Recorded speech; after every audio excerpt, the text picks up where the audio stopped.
Assalamualaikum warahmatullahi wabarakatuh. Waalaikumsalam warahmatullahi Bismillahirrahmanirrahim.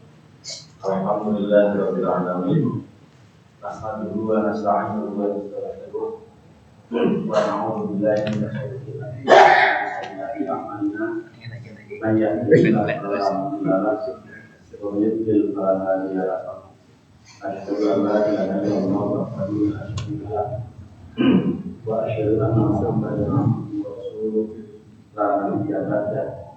Allahumma shalli wa sallim wa barik ala nabiyyina wa rasulina wa habibina wa syafiina wa maulana Muhammadin sallallahu alaihi wasallam wa ala alihi wa azwajihi wa dzurriyyatihi wa man tabi'ahum ila yaumil qiyamah. Qala Allah ta'ala fi kitabihil karim, a'udzu billahi minasy syaithanir rajim. Ya ayyuhalladzina amanu taqullaha haqqa tuqatih wa la tamutunna illa wa antum muslimun. Ya ayyuhalladzina taqullahu alladzi khalaqakum min nafsin wahidah wa khalaqa minha zawjaha wa bassa minhuma rijalan katsiran wa nisaa'a wattaqullaha alladzi tasaaluna bihi wal arham innallaha kana 'alaykum raqiba. Bapak-bapak ibu yang senantiasa dirahmati oleh Allah Subhanahu wa taala. Kemarin masih baca hadis nomor 30 bab sabar tentang raja yang mempunyai tukang sihir, dan tukang sihir ini sudah keluar ini mempunyai generasi penerus. Kemudian minta agar ada anak muda yang akan diajari sihir. Sampai mana ingat hasil kemarin? Sampai si anak itu belajar ke rohib ya, atau ke rohib itu ya ulama kiai gitu ya. Kemudian sampai akhirnya membuktikan ajaran yang benar itu ajarannya rohib atau ajarannya tukang sihir. Ada hewan besar yang melintang di tengah dada. Ya Allah, ajaran yang benar ajarannya siapa ini? Rohib atau tukang sihir? Kalau ajarannya rohib yang benar, maka bunuhlah hewan ini biar orang itu bisa melintas. Ternyata benar dilempar kena hewan itu dan hewan itu mati. Kemudian akhirnya didengar oleh banyak orang bahwa anak itu bisa menyembuhkan macam-macam penyakit. Akhirnya ada pantik atau wakilnya raja datang dalam keadaan buta, dia bisa disembuhkan. Ketika bisa disembuhkan, ditanya sama raja, kamu yang menyembuhkan siapa? Jawabannya yang menyembuhkan Allah atau Tuhanmu. Apakah kamu punya Tuhan lain selain aku? Tuhanku dan Tuhanmu Allah. Artinya tunjukkan siapa yang ngajari kamu diajar gitu ya. Artinya tunjukkan bahwa yang mengajari adalah si bulan atau anak kecil. Anak kecilnya juga dipaksa untuk menunjukkan siapa yang ngajari kamu. Ternyata rohib. Artinya rohibnya digergaji kepalanya ya. Dan si menterinya tadi juga digeraji kepalanya. Orang-orang dulu dalam menjaga agama itu sampai begitu ya. Sampai begitu. Kalau kita menjaga agama itu sampai berkeringat itu saja untuk ya. Sampai berkeringat itu sudah untuk. Mereka sampai dibelah kepalanya dalam menjaga keyakinannya ya. Akhirnya terakhir si raja menemui anak yang kemudian sudah diajari oleh rohib itu. Sambil mengatakan fakilah, maka raja bilang sama si anak tadi, irji an dinik, ayo kamu kembali kepada agama yang dulu, mengakui Tuhan itu tiada lain kecuali aku. Maka fa'aba, si anak tak mau, tidak mau. Fada fa'ahu ila nafarin bin ashabihi. Maka kemudian si anak tadi disuruh bawa oleh bala tentaranya raja. Ya, nah, tentaranya itu diundang semua dalam jumlah yang banyak. Kemudian raja mengatakan, idhabu bihi ila jabalin kada wa kada, fas'adu bihi al jabala. Anak ini bawa ke gunung, udah bawa ke gunung sana, dibawa, terus dibawa. Kemudian, faidah balagtum zirwatahu, fa'in roja'an diri wa illa fatrahuhu. Kalau sudah naik gunung sana, ngomong, kamu mau mencabut nggak keyakinanmu? Seandainya nggak mau mencabut keyakinannya, fatrahuhu, lempar aja dari puncak gunung. Kalau banyak orang bertali-tali dulu sampai atas gunung, pesanannya raja, kalau nggak mau mencabut keyakinannya, gerudung ke gunung mana, mesti nanti gitu ya. Tapi masya Allah, pada bihi, maka kemudian mereka naik gunung sambil membawa anak itu. Faswa itu biar al-jabala, kemudian naik gunung. Fakola Allahumma ba'in nihib bima syita. Maka si anak itu berdoa, ya Allah, tolonglah aku ya Allah sesuai dengan kehendak-Mu ya Allah. Farod sifat bihimul jabalu fasakotu, maka gunungnya goyang, guncang, gempa, gunungnya yang gempa. Akhirnya sekian banyak tentara raja itu merokoli semua. Dan naik gunungnya goyang kan merokol semua. Semua jatuh berjatuhan semua kecuali anak tadi yang selamat. Masya Allah, luar biasa. Wajah ayamsi ilal malik, dan anak tadi turun mendatangi raja. Harusnya kan kayak kita udah kayak gitu kan minggat, kita kan selamat dulu ya, tapi tidak tahu bukan jadi sejarah itu tidak begitu. Si anak tadi mah jalan menuju ke raja. Raja malah kaget, bingung. Fakola Abdul Malik, rasanya bilang, ma'fa'ala bi ashabika, dan orang-orang yang membawa kamu gimana? Kamu kok pulang sendirian? Yang lain kemana? Maka si anak jawab, kafani himullah ta'ala. Allah menyelamatkan aku, ya. Allah menyelamatkan aku dengan cara guncang gunungnya, dan tentara-tentara semuanya jatuh, semuanya mati. Wah, bingung itu rasanya. Gimana ini? Artinya apa? Dapa'ahu ila nafarin min ashab. Kemudian raja itu mengundang tentara yang masih tersisa. Kodaro nggak semua tadi dibawa ke gunung. Mengundang tentara yang tersisa. Undang lagi, dikumpulkan dan bilang, faqala idhatu bihi fa'ahmiluhu fi kurqurin wa tawassatu bil bahr. Anak ini persilakan bawa naik perahu dibawa ke tengah lautan sana, di kelong lautan sana. Fa'in roja'an diri wa idha faqdu. Nanti di tengah lautan sana dikasih tawaran, mau nggak mencabut keyakinannya? Kalau nggak mau, cemplung ke lautan, gitu ya. Fadahu bihi, maka si tentara bawa anak itu ke tengah lautan. Ketika pas dibawa berdoa, Allahumma finihim bima syita. Ya Allah, tolonglah aku sesuai dengan kehendak-Mu ya Allah. Kemudian fa'an kafaat bihi as-safinah fa'ghoribu. Tiba-tiba angin ribut di tengah laut, ombaknya besar, kapal gelempang, orang buahnya itu semuanya mati semua. Harusnya kalau dia masih hidup kan tinggal, tapi wajah ayam si ilal malik. Nggak tahu kan? Pemuda itu datang lagi aja. Nah, itu raja itu bisa hidup nggak tahu. Kita kapalnya gelempang itu si anak itu diselamatkan lewat apa? Ya, tiba-tiba datang ke raja. Apa? Enggak pergi menyelamatkan diri itu enggak. Faqala Abdul Malik, kemudian raja ngomong, mafalah sahabi. Apa yang terjadi dengan teman-temanmu? Faqala kafani himullahu ta'ala. Allah menyelamatkan aku dan Allah menghancurkan tentara-tentara itu di tengah lautan. Masya Allah. Faqala lil Malik, malah si raja, si anak itu bilang kepada raja, inna kalas tabiqatili hatta ta'ala ma'amuru kabihi. Raja, kamu dengan cara apapun membunuhnya, kecuali kamu mengikuti instruksi dari aku. Gitu anak itu. Kamu dengan cara apapun tidak akan bisa membunuh saya kecuali kamu mengikuti instruksi aku.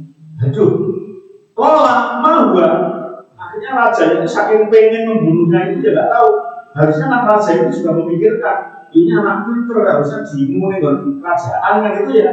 Dia tanya mau gua, bagaimana caranya? Maka si anak itu bilang, tajma'un nas fi su'ibin wahidin. Aku kumpulkan orang satu negara ini di tengah apa? Orang satu negara ini kumpulkan, nggak tahu mungkin negaranya dulu tidak seluas Indonesia. Kalau seluas Indonesia kumpulnya kan bingung di Indonesia gitu ya. Jadi orang satu negara itu dikumpulkan di tanahnya apa? Itu watas lindungi anak jibril. Kemudian aku di salib di tapah pohon kurma. Jadi orang satu negara dikumpulkan dan aku disalib di pohon kurma. Tumakul sama min kanati. Kemudian kamu mengambil panahmu yang disimpan dan nyimpannya di sana. Tak tunjukkan. Sumabok asama fi kabidil haus. Kemudian panahnya ditaruh di busurnya. Sumakul, maka kemudian kamu ngomong Bismillah warabbil gulam. Bismillah dengan menyebut nama Allah yang menjadi Tuhannya anak ini. Sumar ini kemudian kamu memanah dadaku. Pasti aku mati. Enggak, kamu malah menunjukkan kayak gitu. Raja kamu nggak bisa membunuh aku kecuali mengikuti instruksi. Apa instruksinya? Kumpulkanlah orang senegara, saliblah aku di pohon kurma, ambillah panahku, pasang di busurnya, panahlah dadaku, tapi dengan mengucapkan Bismillah warabbil gulam, dengan menyebut nama Allah yang sebagai Tuhannya anak ini. Maka kemudian si raja ini yang mengatakan, "Tapi innaka idza fa'alta dzalika qataltani." Kamu kalau melakukan itu bisa membunuh. Akhirnya melakukan fajamahan nas bisa ibn. Orang kumpulkan semua di tempat yang lapang. Wa sholabahu al jadid, dan si bocah ini dipersiapkan disalib di pohon kurma. Tuma aku dasarman, kemudian si raja itu mengambil panah, min kinanabihi, dari panah anak yang disimpan di mana. Suma wadu asah mafika bidil kos, kemudian dipasang di busurnya. Suma kola, kemudian si raja itu ngomong Bismillah warabbil gulam, dengan menyebut nama Allah sebagai Tuhan anak ini. Sumaranahu, dan panahlah anak ini jibril. Bapak doa asah mufi sudah dan kena di pelipisnya.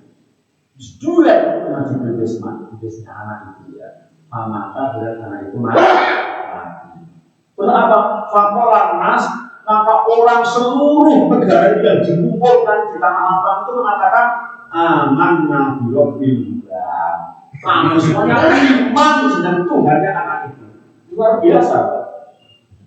Ternyata yang tadi kafir jadi hambanya raja itu sudah dikumpulkan semua dan anak itu mati. Orang satu negara itu semuanya mengatakan iman dengan Allah sebagai Tuhannya anak itu. Luar biasa. Ini namanya jihad. Korban satu nyawa tapi yang beriman berani luar biasa.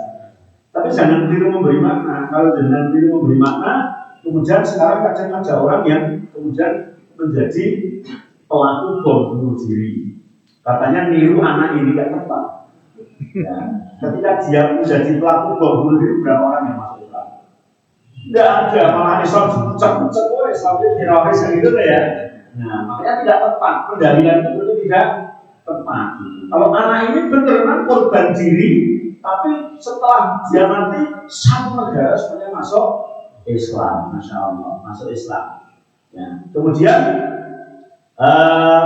fa'ata al-malik kabilah. Kemudian ada seorang dari orang yang dekat dengan raja itu mengatakan begini. Aro'aita makunta tahlan qad wallahi nazala bika haluka wa amanas. Hai raja, yang kamu takuti selama ini, yang yang kamu prihatin selama ini, yang kamu sangat-sangat takut selama ini, hari ini sudah terbukti. Kan kamu kalau si anak itu hidup kan takut orang itu akan masuk Islam saja. Iya, buktinya dia mati malah satu negara masuk Islam semua. Rugi kamu beda. Kamu membunuh anak ini kamu rugi gitu. Karena setelah kamu membunuh anak ini, satu negara masuk Islam semuanya. Padahal kamu membunuh ini harapannya supaya tidak menyebarkan ajarannya, supaya orang-orang tidak kenal dengan ajarannya. Tapi justru dibunuh malah mereka masuk Islam semua. Fa'amara bil ukhdud, maka kemudian raja itu menyuruh untuk menggali lubang. Ini yang di surat Al-Buruj itu ya, tentang ashabul ukhdud itu ini gandengannya. Raja itu nyuruh menggali lubang ukhdud. Ukhdud orang ukhdud Pak Saudara. Ukhdud ini ukhdud ya. Jadi fa'amara bil ukhdud, suraya lubang digali bi afwah as-sakat fahudat wa utrima fiha an-niram. Kemudian digali yang luas, setelah digali yang luas, kumpulkan kayu-kayu dimasukkan ke situ, nyalakan api. Faqala man lam yarji an dini fa'atabihu fiha. Kemudian semua orang diamankan, ditanya satu persatu, mencabut tidak keyakinanmu? Kalau tidak mencabut, suruh masuk ke lubang. Sudah sampai ribuan orang bakal masuk ke lubang itu. Ini kejamnya raja pada saat itu. Semuanya dimasukkan ke lubang yang digali oleh raja tersebut. Aukila lahu intahi fa'alu, dan melaksanakan itu semuanya, dan semuanya masuk semuanya. Hatta ja'at imra'atun wa ma'an sabiyun. Sehingga yang terakhir itu ada perempuan yang bawa anaknya kecil mau dimasukkan ke ukhdud itu ya.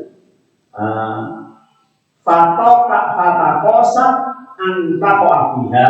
Kemudian dia ragu, masuk mulai masuk ke anak kecil, orang itu harus kembali kafe, ragu dia. Tapi ternyata fakolah halullah, anaknya itu yang ngomong, ya ummah isbiri fa'inna fa'alawahat. Hai ibuku, yang kita ketika, ya ibuku, sabarlah kamu karena kamu dalam kondisi benar. Nyemplung ke rapopo, surga telah menunggu.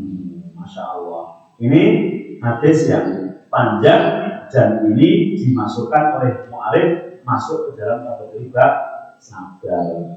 Sehingga ketika kita melihat seperti itu, kesabaran kita hari ini itu melawan hawa nafsu masing-masing dan belum seberat kesabaran orang-orang zaman dulu. Kesabaran pada zaman raja ini, kesabaran pada zaman raja Fir'aun, kesabaran pada zaman Namrud, Nabi Ibrahim sampai dibakar, begitu juga kesabaran pada zaman sahabat, pada zaman Rasulullah, kesabaran pada zaman ulama-ulama terdahulu. Imam Ahmad bin Hanbal misalnya sampai dihukum ya karena tidak mau mengucapkan sesuatu yang batil. Kalau hari ini kita kadang banyak rintangan, banyak tantangan, banyak godaan, banyak ujian, tapi tetap saja belum sebesar apa yang Allah uji orang-orang zaman dulu. Maka sampai Nabi mengatakan asadul bala al-anbiya, sebesar-besar ujian yang Allah berikan adalah kepada para nabi.